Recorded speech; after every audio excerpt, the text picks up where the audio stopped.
Assalamualaikum warahmatullahi wabarakatuh. Halo teman pemilih, selamat datang di Papiku, Padang Panjang Informasi KPU. Di sini dengan saya Hani yang akan menjadi host untuk episode perdana kali ini. Dan spesial banget pada episode perdana kali ini kita akan membawakan topik Indeks Partisipasi Pilkada tahun 2024. Dan tentu saja narasumber yang kita undang bukan kaleng-kaleng lagi, karena beliau merupakan Ketua Divisi Parmas SDM Sosdiklik KPU Kota Padang Panjang. Selamat datang Pak Mas Naidi. Ya, selamat datang Hani, terima kasih. Eee, Hari ini kita akan, berdialog ya, berdiskusi dengan teman-teman terkait dengan indeks partisipasi pilkada tahun 2024.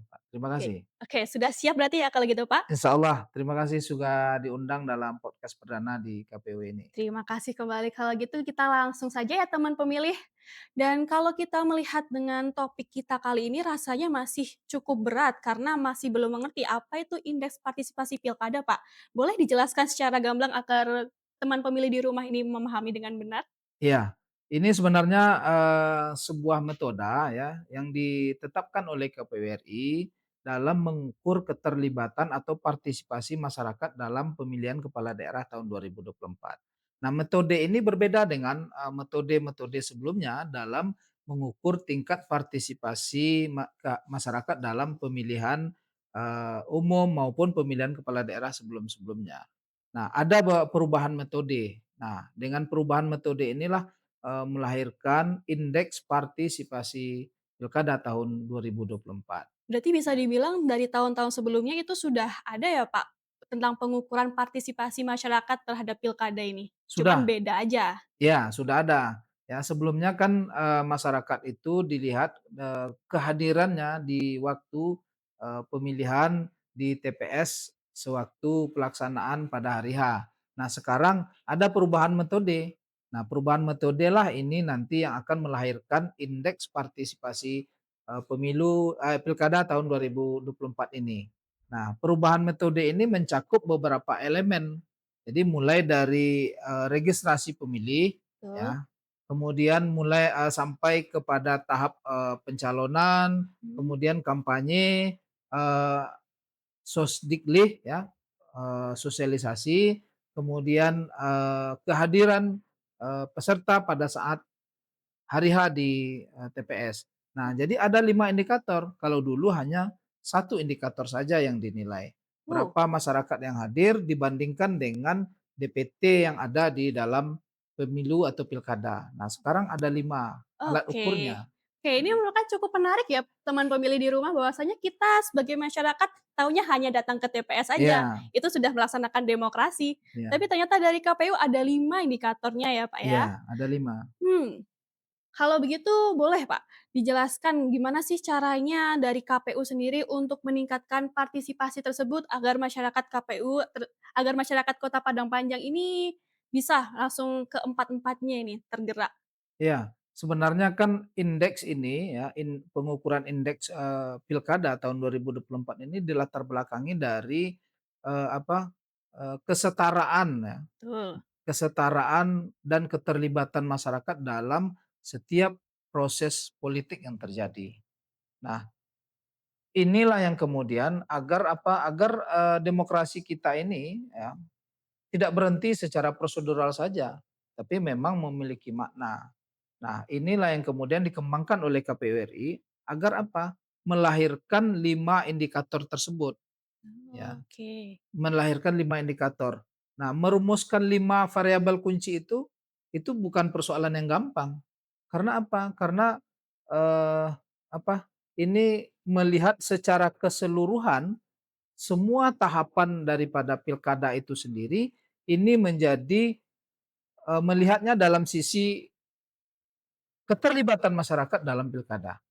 Selama Betul. ini kan orang berpikir bahwa, eee, partisipasi itu, keterlibatan masyarakat itu hanya dilihat dari kedatangan mereka di saat Yang datang ke pelaksanaan TPS dari itu H ke ya? TPS. Hmm. Sementara ukuran sebenarnya proses itu kan tidak hanya lahir di saat itu saja. Tentu ada proses yang dilaksanakan sebelum pada saat hari H tersebut. Ada registrasi pemilih, terus kemudian ada pencalonan, terus kemudian ada kampanye, terus kemudian ada sosialisasi dan pendidikan pemilih. Nah, baru yang kelima itu adalah voter turnout atau artinya kehadiran, pemilih di TPS. Nah, ini sebenarnya yang dilakukan oleh KPU RI bersama dengan KPU, se-Indonesia melakukan 5 hal ini. Oke. Ya, karena ini mencakup tahapan yang ada di dalam pilkada. Jadi Hmm, upaya yang dilakukan oleh KPU adalah bagian dari upaya dalam mensukseskan pilkada 2024 dengan apa? Dengan metode yang kelimanya ini. Nah, inilah yang diukur oleh KPU RI, apakah kita di KPU Kota Parangpanjang sudah melaksanakan ini dengan baik apa tidak. Kemudian, IPP ini sebenarnya adalah bahwa ini membuktikan kepada masyarakat, kepada publik bahwa demokrasi di Indonesia itu tetap berada pada ruang-ruang publik. Artinya publik punya kesempatan, punya kesetaraan, punya kesamaan dalam keterlibatannya dalam pilkada. baik Ya, baik, Pak. ini tandanya. Mhm. Makanya kita ukur, ya. Ini KPRI melakukan pengukuran ini. Sejauh mana partisipasi masyarakat dalam semua proses yang terjadi. Nah, ini adalah salah satu penandanya. Terus kemudian, eh, ini adalah pengukuran teknis bahwa demokrasi itu memang terawat, ya. Buktinya apa? Bisa kita lihat.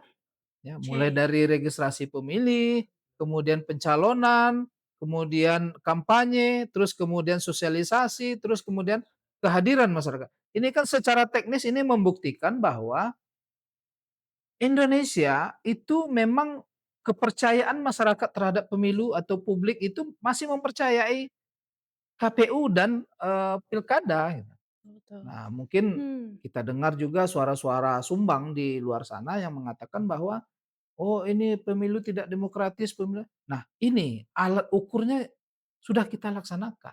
Oh, berarti bisa Ya. dibilang kalau yang sebelum-sebelumnya pilkada ini dihitungnya kuantitas orang yang datang TPS, Iya, tapi sekarang lebih memperhatikan kualitas iya dari kedua-duanya, pemilih itu? Oh, kedua-duanya ya, Pak, ya? kedua-duanya, kuantitas juga, kualitas juga. Jadi ini mix pengukurannya. Karena apa?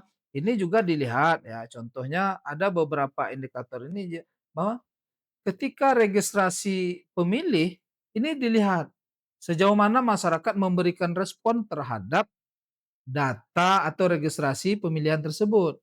Ya, ketika ada pemutakhiran data pemilih, bagaimana respon masyarakat? Terus bagaimana eh, keterlibatan Dukcapil ya selaku instrumen pemerintah yang memiliki tugas dan kewenangan mengelola data kependudukan. Nah, terus bagaimana peran pemerintah, terus bagaimana peran-peran sekolah ya dalam keterlibatannya membantu pemilih pemula ya, karena sebagian besar kan pemilih pemula itu ada di sekolah. Nah, Pemilih pemula itu berarti pemilih yang baru berusia 17 ya, Pak, ya? baru akan menjadi peserta pemilih ketika, pemilihan pertama Oke, kali. baik, Nah, itu pemilih lanjutkan. pemula. Nah, ini kan keterlibatan semua pihak ini kan perlu juga diukur. Betul betul. Ya kan? Jadi tidak hanya berbicara soal bagaimana hasil akhirnya, tapi kan prosesnya juga perlu diukur nih. Mmm, Nah, ini yang sekarang, dilakukan oleh KPRI, membuktikan bahwa, eee, angka statistik ini tuh bukan hanya sekedar soal kehadiran mereka di TPS ini maksudnya ya, bukan hanya soal sebuah hasil yang datang begitu saja. Tapi ini kita lihat dari indeks partisipasi pilkada ini kita lihat semua proses yang dilakukan ya, ini adalah bentuk dedikasi lembaga atau penyelenggara terhadap demokrasi itu sendiri. baik. Kita sungguh-sungguh dalam melaksanakan, tahapan pilkada ini. Mulai dari semua proses yang di awal sampai dengan akhir itu sungguh-sungguh kita laksanakan. Nah, Oke. ini adalah bentuk, kesadaran ya, kesadaran, secara nyata dan memang ini adalah tugas kita bahwa menjaga demokrasi adalah dengan cara melaksanakan pemilu dengan sebaik-baiknya mulai dari tahapan yang pertama. sampai selesai. Nah itu tadi, sebelumnya kita kayak sudah langsung memahami ya bahwasanya teman pemilih ternyata tidak hanya datang ke TPS, tapi ada 5 kategori lainnya. Iya. Nah ini menurut dari Pak Mas Nedi selaku tim dari KPU Kota Padang Panjang, kalau di Kota Padang Panjang sendiri ketika Pilkada 2024 kemarin, seperti apa sih tahapan di lapangannya yang kelima-lima ini itu, Pak? Biar Iya. masyarakat memahami, "Oh ternyata aku sudah ngelewatin dari 1, 2, 3, 4, 5 loh kemarin." Iya. Jadi, sebenarnya, kita lihat ya, kita lihat Betul, dari tahapan, gimana itu, Pak? eee, registrasi pemilih, Oke, ya. yang pertama registrasi Yang pemilih ya? pertama registrasi pemilih. Oke. Berapa banyak pemilih yang ditemukan TMS? TMS ini adalah tidak memenuhi syarat ya, setelah dilakukan pencocokan dan penelitian, ya. Ini kan proses, dinamisasi mutasi penduduk ini. Ya, Oke. ada yang pindah, ada yang masuk, ada yang keluar, ada yang meninggal, ada apa. Ini kan proses ini yang kita lakukan, ya. Bagaimana kita menemukan data-data yang, memenuhi syarat dan tidak memenuhi syarat. Terus kemudian berapa banyak jumlah laporan masyarakat ke KPU terkait daftar pemilih pada saat adanya masukan masyarakat dalam DPS. Kan ada tuh, Pak, saya belum terdaftar ini Pak," atau "Keluarga saya belum terdaftar terdaftar Pak."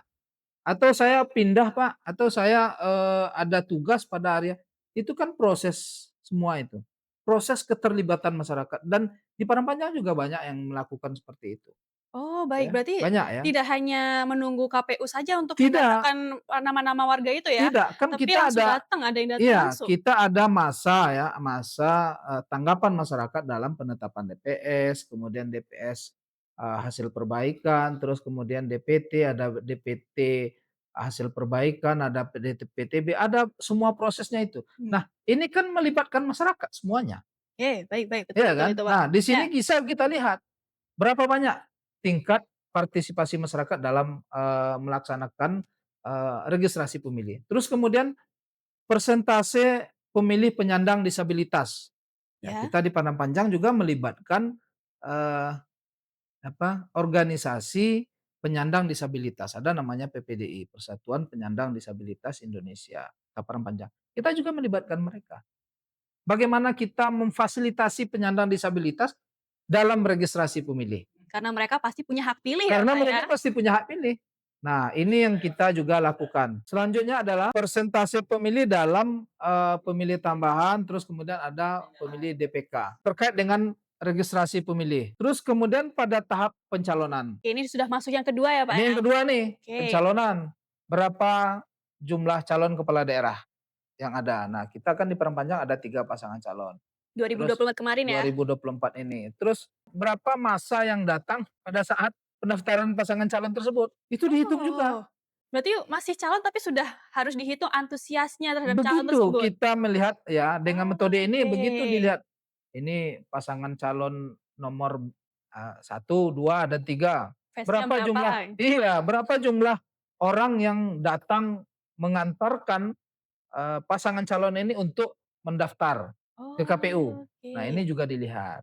Ya, terus selanjutnya, berapa jumlah pasangan calon perempuan? Nah, ya kan di Kota Parangpanjang tidak ada. Wah, Terus berapa jumlah suara parpol masing-masing pendukung pasangan calon tersebut? Nah, ini juga dihitung. Terus, ada nggak pasangan calon perorangan? Karena kan, oh yang tidak, kita diperbolehkan ya, berdasarkan putusan MK itu diperbolehkan untuk, mendaftar sebagai mencalonkan pasangan calon oh, dari jalur independen atau oke. perseorangan. Nah, ini pendaftaran. Terus lanjut dengan kampanye. Ini udah ketiga. Udah yang Oke, ketiga nih. ketiga ya, Pak. Berapa jumlah kegiatan kampanye yang dilaporkan ke KPU?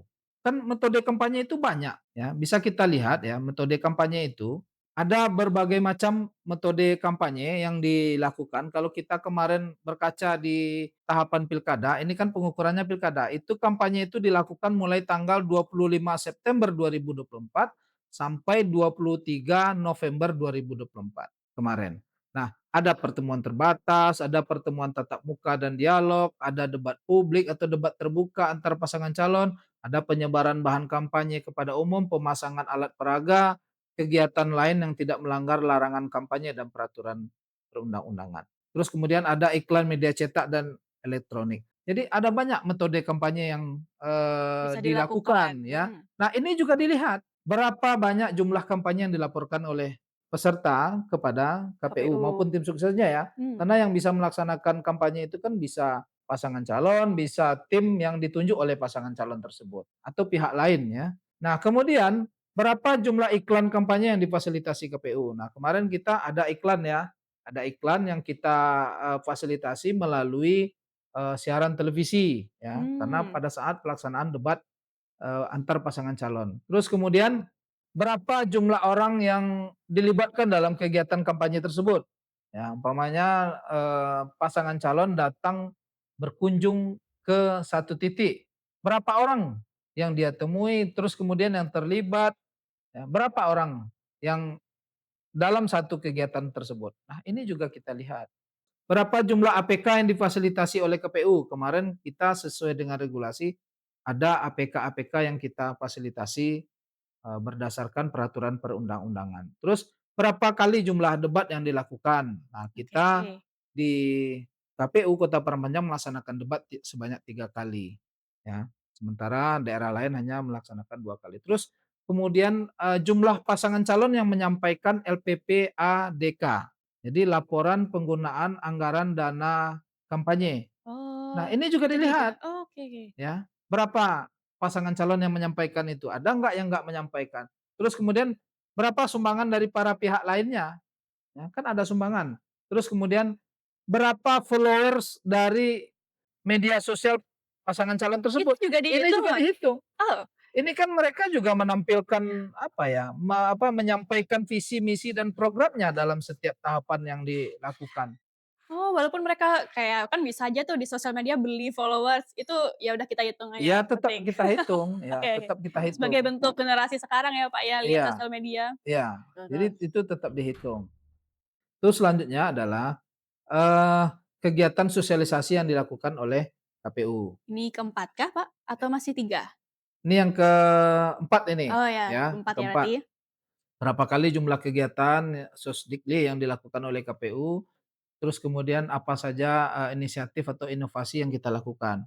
Nah, Nah, contohnya, Pak, yang kemarin kemarin kan dilakukan? kita inovasi kita adalah dengan melakukan kerjasama dengan konten kreator, Oh, ya. Kita oke. kerjasama dengan konten kreator untuk menyampaikan pesan-pesan tahapan pilkada dan alhamdulillah itu jangkauannya begitu luar biasa. Iya, betul sih, Ada Pak. satu video yang bahkan kita lihat itu sampai lebih dari 60.000 rata-rata ya. Kalau kita bandingkan dengan jumlah pemilih yang ada di Kota Parambanya itu sudah sangat luar biasa. Pemilih kita cuma 44.000 sekian. Melebihi ya, Pak, Sudah berarti? melebihi sebenarnya Mhm.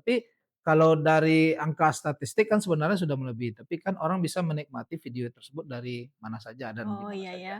Selanjutnya ada berapa jumlah pemilih yang dilibatkan dalam kegiatan Sosdikli itu. Nah, ini juga kita hitung. Berapa jumlah pemantau. Nah, kebetulan kemarin kita di Kota Parangpanjang itu tidak ada yang mendaftar sebagai pemantau. Terus berapa jumlah laporan hasil pemantauan pilkada. Berapa jumlah kerjasama yang dilakukan KPU dengan para pihak untuk melaksanakan mensosialisasikan pilkada kepada pemilih. Kita melakukan kerjasama itu, tidak tertulis tapi sudah kita laksanakan. Yang tertulisnya ada, yaitu melalui konten kreator, terus selanjutnya, dengan Kacapdin dan Kemenak dengan untuk melibatkan, guru-guru yang mengampu program pendidikan P5 di sekolah, ya. Jadi ini yang kita libatkan. Selanjutnya, berapa jumlah peserta yang dilibatkan dalam kerjasama tersebut. Nah, ini sudah kita sampaikan. Terus segmentasi pemilih apa saja yang dilibatkan dalam masing-masing. Jadi segmentasi itu kan bermacam-macam, ya. Ya, seperti apa, Ada Pak? ada pemilih pemula atau Mmm, Gen X, apa ya, terakhir Gen kemarin Gen Ki X ya, Gen Z harusnya ya. Gen Z, Pak, Gen X Ya, masih baru lahir. ya, Gen Z ya. Itu kemarin kita libatkan ya Mmm, dengan kegiatan yang juga kita sesuaikan dengan kebutuhan mereka, yaitu kemarin ada panggung hiburan ya, kita mhm. datangkan, artis-artis untuk, yang kita anggap ini Menarik untuk menarik untuk diikuti. Gen Z. Nah, terus Betul. kemudian kita juga adakan, kegiatan lomba pancing untuk komunitas. Pasti bapak-bapak yang ikut itu, Pak? Iya, jadi ada komunitas kolam pancing di Permanjang, ya kita adakan di kolam pancing tersebut. Ini untuk menarik mereka. Terus kemudian ada kelompok penyandang disabilitas. Nah, terus ada berbagai macam, tipe atau, karakter pemilih yang kita laksanakan sesuai dengan, kecenderungan mereka. Jadi ini Mmm, juga kita lakukan. jadi kurang ibu-ibu ini Pak harusnya Pak? Belum ada ya Pak untuk ibu-ibu? Sudah ada Apa itu Pak? ibu-ibu, kemarin saya berapa kali ya diskusi dengan ibu-ibu GOW, Gabungan Organisasi Wanita, terus Oh, kemudian oke. Purna Bakti, PNS, juga itu kelompok ibu-ibu, terus kemudian kelompok, remaja yang tergabung dalam, pramuka, kita juga itu ada yang, perempuannya. Nah, Mmm, kemarin kan ada kegiatan juga kita di sini, yaitu Kemah Bakti Demokrasi, Kemah Demokrasi ya di oke sini, oke. Kemah Demokrasi dan itu dilaksanakan se-Sumatera Barat. Nah itu di Mifan. Nah yang terakhir adalah voter turnout ya, berapa persentase pemilih yang hadir. Nah Yang udah ke kelima ya, Pak, ya? itu yang kelima Yang itu, sudah awam di masyarakat ah, terus semuanya ya di seluruh iya, Indonesia ini datang ke TPS-nya. datang ke TPS berapa banyak jumlah partisipasi pemilih ya kan, Nah, terus kemudian kemarin kalau di Kota Padang Panjang berarti, Pak, gimana itu? Apakah semua daftar 40.000 pemilih milih semua atau seperti apa? ya, dalam catatan kita ada sebanyak lebih kurang, bentar saya lihat datanya, Oke. eee, ada ya 67% pemilih yang datang ke TPS waktu itu, ya. Mmm, Ini kalau kita lihat dari jumlah pemilih yang ada itu 44.322 yang hadir, ya. detailnya ya, Pak, ya? Ya, ini sebenarnya, 44.322 ini 67%-nya kan bisa kita hitung, ya. Artinya ini sudah termasuk angka yang ketiga tertinggi di Oh iya, Pak? kota ya, tingkat Di kota seluruh se-Sumatera Indonesia? Barat Oh, Sumatera Barat. se-Sumatera Barat Cukup ya. bagus berarti ya, Pak, ya? Iya, ini sudah termasuk ketiga dan Mmm. kita sudah mendapatkan penghargaan dari KPU provinsi Wah, terkait dengan luar hal biasa tersebut. masyarakat Kota Padang Ya, Panjang ini ya. Ketiga ya, Pak, seluruh ketiga. Sumbar. Dari kelima indikator ini tadi ya, Mhm. itu ada penentuan skornya ya. Ada Oh, namanya involvement ya, ya, artinya ini masih rendah. Itu skornya itu sampai dengan 60. oke. Terus kemudian ada engagement 60 sampai 77,5. Terus ada participatory 77,5 sampai dengan 100. Berarti di Padang Panjang masuk ke level berapa itu, Pak? Nah, kita di Parangpanjang itu sudah masuk di level engagement, Oh, sedang. sudah cukup bagus ya, Pak, Sudah berarti? cukup bagus. Jadi ada kalau untuk tingkat, kota ya, dalam Mhm. pemilihan kota se-Indonesia, itu 91,4% itu berada di level engagement, ya. Oh, Ada bagus. 3,2% itu involvement yang masih rendah, ada 5,4 itu di participatory. Dan Mmm, kita sudah berada pada level engagement. mayoritasnya seperti itu ya, Pak, ya? Ya, udah sedang. Artinya apa? Ini artinya keterlibatan masyarakat mulai dari, proses tadi ya, yang kelima proses tersebut, ini sudah sangat sudah baik. Artinya masyarakat sudah terlibat ya, sudah terlibat dari semua tahapan proses pemilu Boleh atau nggak, Pak, pilkada yang ada. di-spill itu berapa nilai dari engagement itu, Pak, untuk Kota Padang Panjang tentunya Udah pemirsa nggak di rumah sabar ingin nih kayaknya tahu. nih. Iya, teman pilih, "Loh, kok aku sudah bagus ya ternyata." Berapa emang nilainya itu, Pak? Ya, sebentar. Ini, pemilihan kita Mhm. di, Kota Parangpanjang ini sudah berada pada angka 70,53%, Oh, ya. besar. 53. 70,53. Oh, oke. Sementara kalau kita hitung, Hmm. ya, kita hitung dengan cara yang lama, itu persentase kehadiran masyarakat yang di TPS saja, itu hanya 67,606%. Nah, sementara dengan metode yang ini, Yang terbaru artinya itu? kita sudah berada pada angka 70,53%. Jadi kalau untuk kota Sumatera Barat, kita sebenarnya sudah berada pada level engagement dan itu sudah baik. Wah, teman pemilih Ya, Kota Padang Panjang ini bisa berbangga hati ya, ternyata ya, 2024 itu sudah sangat bagus sekali ternyata. ya. Iya, Pak. Terus apalagi yang Jadi serba-serbi 2024 itu kemarin? ini kita lihat ya, kita lihat dari, kelima indikator tersebut bahwa di Kota Parangpanjang, ya, di saat registrasi pemilih Hmm? itu skor kita berada pada 69,20 Oh. ya, sudah berada pada pada level itu. Hmm. Ya, artinya kan ini juga sudah baik ini, Mulai ya, ya sudah sudah baik. baru tahap pertama udah bagus. Ya, terus pencalonan, ya pencalonan kita berada pada skor 66,00. Oh, banyak yang antusias juga Iya, pengen pada saat nyalonin. pencalonan udah cukup ramai yang datang, ya Oh. kan, terus ada pawai-pawainya juga, ya Mhm. kan. Terus selanjutnya di tahap kampanye Kampanye. 66,5, ya. Oh, Ini kampanye kita juga sudah beragam dan sudah banyak sesuai dengan regulasi yang ada, ya kan. Ah, ini sudah mendapatkan angka 66,5. Terus yang paling tinggi adalah yaitu Sosdiklik Parmas, uh, ya. sosialisasi pendidikan pemilih itu ya, Pak, Iya, ini paling paling tinggi. tinggi, Kenapa itu, Pak? 78,75. Kenapa itu, Pak? Iya, Kok bisa karena setinggi itu? memang penilaiannya itu tadi, ada indikator berapa kali kita melaksanakan, sosialisasi, terus kemudian Oh, fasilitasi kampanye yang kita lakukan, terus kemudian berapa banyak kelompok-kelompok yang, kita lakukan kerjasama. Nah, dengan indikator-indikator yang banyak tadi itu kita mendapatkan skor 78,75. Ini juga termasuk tertinggi di Sumatera Barat ya. oh, Nomor satu keren Kota Bukit sekali. Tinggi 79, nomor Mhm. 2 kita 78,75. Berarti nomor 2, Pak? Oh, Nomor 2 untuk kategori ini ya, ya ya, tingkat kota se-Sumatera Barat, Sosdikliknya cus berarti, Pak? Sosdikliknya, ya.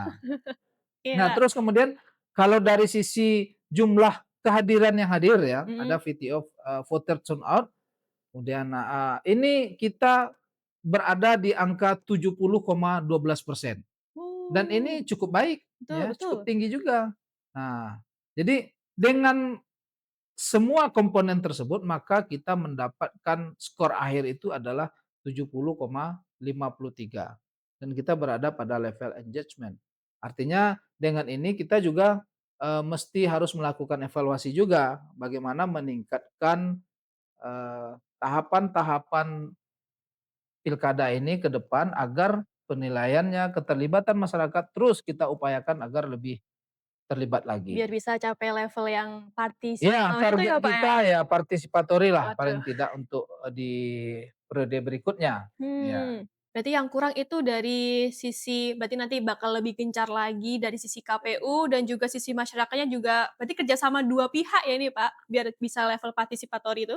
Ya, di sini memang sebenarnya adalah bagaimana mengukur keterlibatan semua pihak ya. Mmm. Jadi KPU juga sebagai sebuah lembaga diukur, tapi masyarakatnya juga diukur. Mmm. Masyarakat, para pihak ya, pemerintah daerah dan segala macam, komponen yang terlibat ini juga diukur. Nah, ini yang maksud, kita mudah-mudahan di Kota Parangpanjang ini ke depannya, ini saya yakin ini akan jauh lebih meningkat. Amin. Semangat teman-teman pemilih Kota Padang Panjang, semoga pasti bisa ya. Ya, Harapannya pasti bisa lah Pak harusnya. insya Allah pasti bisa kalau kita bersama-sama, ya kan? Oke. Sebenarnya sih sudah cukup komprehensif ya Pak ya, bahwasanya dari awal ini sudah mulai mengajak masyarakat untuk seperti bahasanya melek dari politik gitu ya Pak. Iya, Nah tapi saya pribadi ngerasa ya, bahwasanya juga teman-teman pemilih di rumah ataupun di Kota Padang Panjang ini juga ngerasa ada yang sudah sadar politik, ada yang belum samsek, ada yang juga 50-50 nih, Pak, 50-50. Ada yang ngerasa, "Aduh penting sih, cuman kebentur sama urusan pribadi, lebih mentingin kerjaan." Jadi kayak, "Apalah politik itu, apalah masuk ke TPS hari H, ngapain kan?" Kayak gitu pasti pikirannya teman-teman pemilih kan ya. Nah, boleh ceritakan dari tim KPU sendiri apakah sudah memiliki strategi untuk mengatasi hal itu, Pak? iya sebenarnya kan, proses, tahapan pilkada ini sudah diatur sedemikian rupa melalui peraturan KPU tentang tahapan dan jadwal. Jadi jauh-jauh hari sebenarnya ini sudah dirancang nih. Ya, mulai dari tahapan kampanye, registrasi pemilih, pencalonan, terus kemudian kampanye, sosialisasi, terus kemudian pelaksanaan di hari H. Nah, semua proses panjang ini sudah diatur selama 24 bulan sebelumnya. Oh, Jadi ini sudah dirancang. Nah, sekarang 2 tahun KPU sebelum berarti, Pak, ya? iya 2 tahun Wah, sebelum dari pelaksanaan, pilkada, pilkada, ini sudah dirancang. Nah, selanjutnya kenapa ada teman-teman yang tidak hadir, terus kemudian tidak ngeh. Nah, saya rasa ini mungkin sebenarnya kalau dari tahapan, yang sudah dilakukan, Saya yakin semua orang sudah tahu ini sekarang sudah tahapan pilkada, Ya, rame pasti harusnya rame, sadar lah ya. iya. Sebenarnya ini sudah dirancang sejak dari 24 bulan sebelumnya atau 2 tahun, Oh, ya. lama juga, Pak? Iya, ini sudah dirancang sedemikian rupa, sehingga semua tahapan yang dilakukan ini sudah diketahui oleh masyarakat. Kita di KPU ini sudah mensosialisasikan dalam setiap tahapan tersebut. Mhm. Ya, contohnya kita dalam setiap tahapan, registrasi pemilih umpamanya, itu kita mengumumkan kepada masyarakat bahwa hari ini kita sedang melaksanakan registrasi pemilih. Mmm, Nah, kita minta tanggapan dari masyarakat, kemudian respon dari masyarakat, keterlibatan para pihak. Ini kita umumkan dalam setiap tahapan. Selanjutnya ada tahap pencalonan. Kita di divisi Sosdiklik juga melakukan sosialisasi kepada masyarakat. Kita hari ini sudah mulai membuka pendaftaran untuk pasangan calon. Ini kita umumkan secara terbuka. Jadi sampai pada pelaksanaan hari H, itu semua informasi itu saya rasa ini sudah komprehensif ya. Kita di KPU Kota Parangpanjang melakukan berbagai macam pola dalam melakukan sosialisasi dan menyatakan kepada teman-teman itu kita melaksanakan melalui 3 pola apa aja tuh, Pak, ya, 3 pola? melalui darat, Oh, melalui laut, kemudian melalui udara. ih menarik sekali, gimana tuh, Pak, 3 Iya, ini? pertama melalui darat ya, melalui darat kita melakukan pertemuan-pertemuan, ya kan, dengan kelompok-kelompok masyarakat, terus kemudian melakukan sosialisasi secara rutin di Mmm. pasar Parangpanjang, terus kemudian melakukan, kegiatan-kegiatan berupa hiburan, pembagian-pembagian brosur, dan segala macam bentuk penyebaran bahan kampanye dan lain-lain. Oh, bisa dibilang darat itu pengumpulan massa ya, Pak, ya? Iya, ini sudah Oke, kita lakukan. Nah, terus melalui udara, ya, udara melalui nih. udara. Pakai pesawat kah, Pak? Iya, hari ini kan udara ini menyentuh ke semua orang ya. Mhm mhm. Kita di Padang ini dalam, hasil penelitian, hasil risetnya mengatakan bahwa semua hampir 100% masyarakat Kota Padang itu melek teknologi dan memiliki gadget di rumahnya. Ya pasti Nah, sudah punya HP pasti ya, punya Pak? punya HP yang bisa Smartphone mengakses terlebih. internet, iya kan? Mhm. Maka kita manfaatkan peluang itu. Kita adakan sosialisasi melalui media sosial, terus kemudian kita jalin kerjasama dengan konten kreator sehingga informasi kita itu dikemas secara menarik. Karena kita lihat kecenderungan, Gen Z dan generasi milenial itu kalau dalam melihat video itu paling lama itu 5 detik pertama, kalau enggak di-skip Betul, ya kan. clickbait-nya Kalau itu, menarik Pak. baru dia tonton. Nah, Heeh. kita gunakan itu, potensi itu. Kita gunakan bagaimana konten kreator itu mengemas informasi yang kita, miliki ini untuk disampaikan kepada masyarakat dalam, konteks yang menarik, sehingga dibaca oleh masyarakat, sehingga disimak oleh masyarakat. Ini kita lakukan dan itu alhamdulillah luar biasa hasilnya.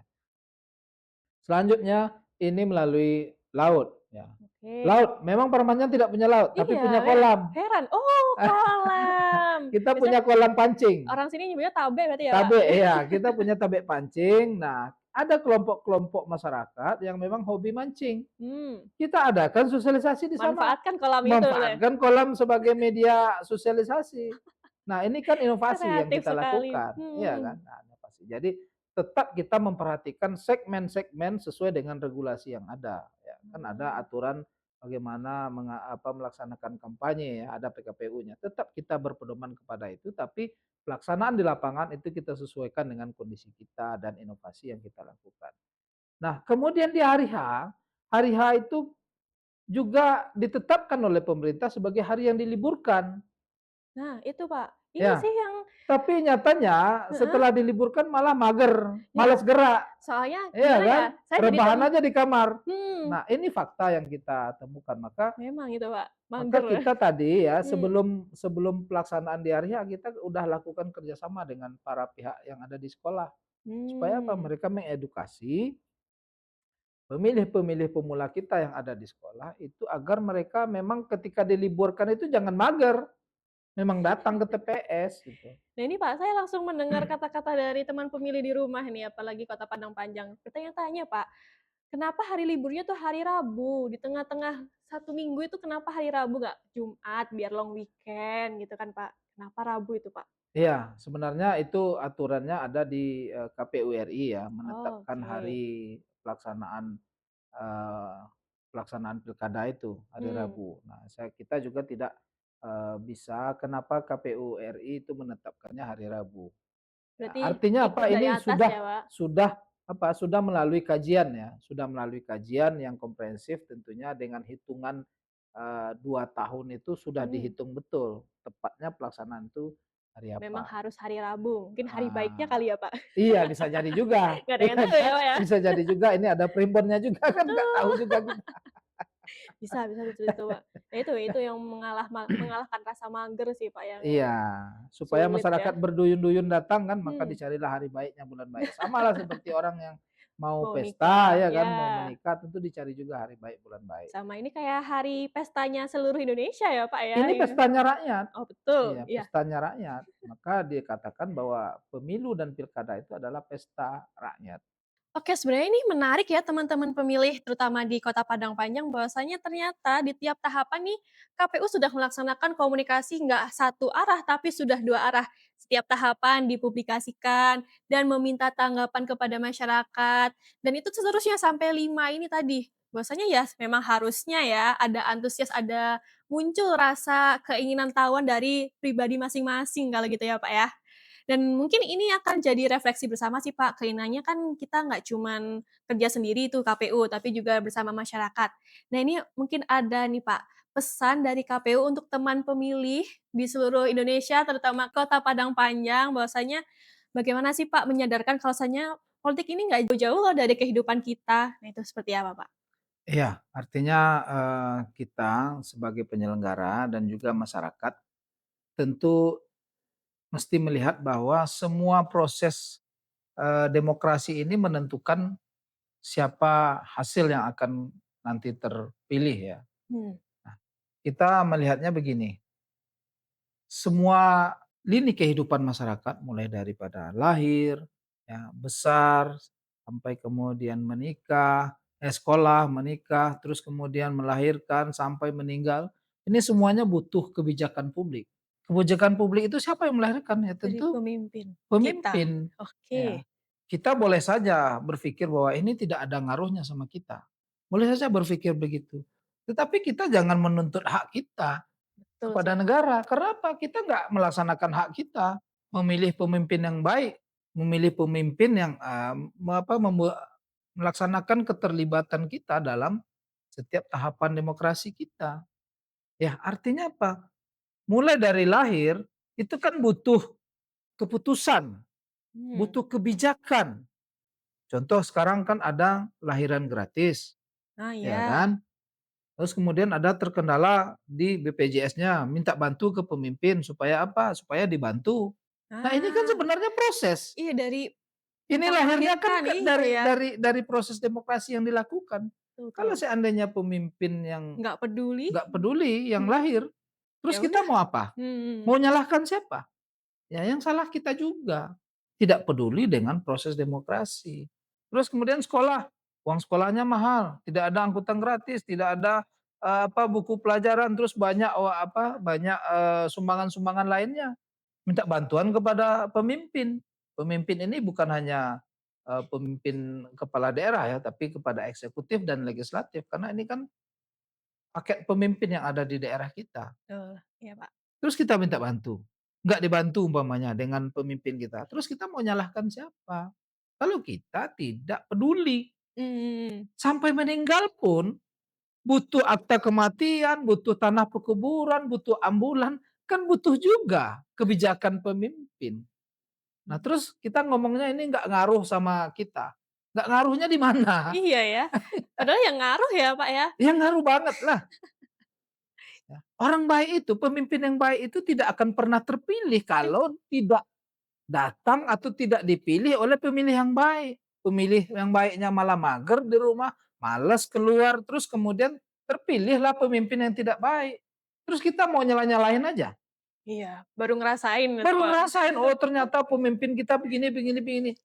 Ya kitanya aja yang nggak peduli. Terus Hmm. kita sekarang mau nyalahin. Oh, penyesalan datang terakhir, Penyesalan selalu Pak. datang terlambat. Maka untuk itu kita KPU berupaya untuk Hmm. terus mengajak masyarakat tidak henti-hentinya dalam setiap proses atau kegiatan yang kita lakukan, kita mengajak, mengimbau masyarakat untuk peduli terhadap proses demokrasi yang ada di kita, di negara kita.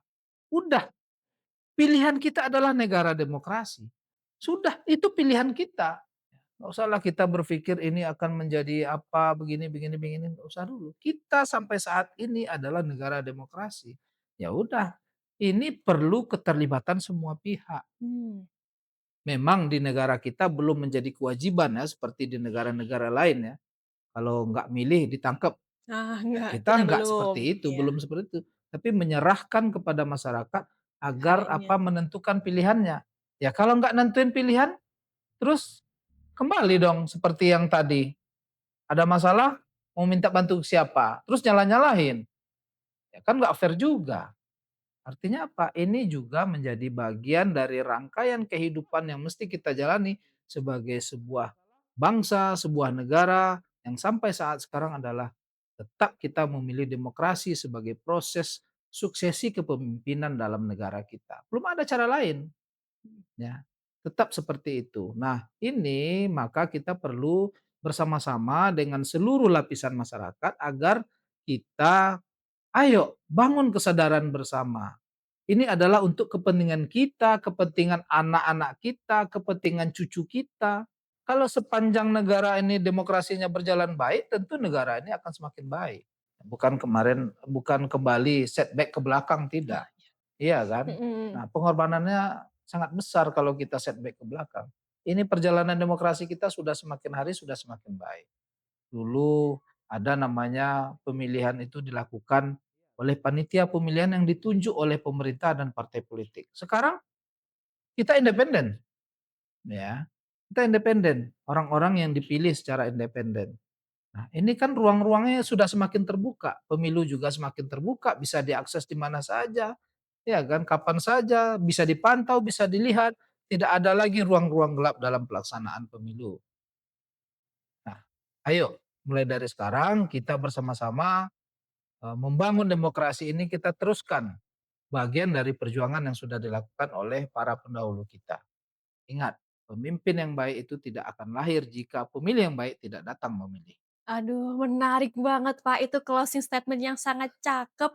Ingat bahwasanya kita bisa jadi warga yang baik dengan memilih pemimpin yang baik. Jadi gunakan hak pilih dengan bertanggung jawab ya, Pak, ya. Iya, Mumpung itu bukan paksaan, belum dihukum negara kalau tidak milih ya, Pak. iya belum ditangkap. Belum ditangkap ya, itu hak pilih kita dan silahkan gunakan dengan tanggung jawab penuh, seperti itu. Oke, kalau gitu sudah menutup pertanyaan tadi, Pak, bahwasanya terima kasih banyak kepada Pak Mas Naidi yang sudah hadir, berkenan ke sini ya, Pak, ya, memberikan insight. Mungkin sapa-sapa dulu, Pak. Oke. Semoga bisa berkunjung lagi di episode-episode selanjutnya ya, Pak, ya. Iya, insya Allah mudah-mudahan kalau diberi kesempatan nanti kita bisa bertemu kembali di episode berikutnya.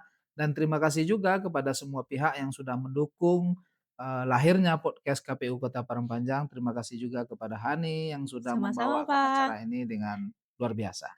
Oke, kalau gitu teman pemilih, ini sudah menutup sesi podcast kita hari ini. Jangan lupa nantikan episode berikutnya bersama papiku tentunya dan wassalamualaikum Warahmatullahi warahmatullahi wabarakatuh. wabarakatuh.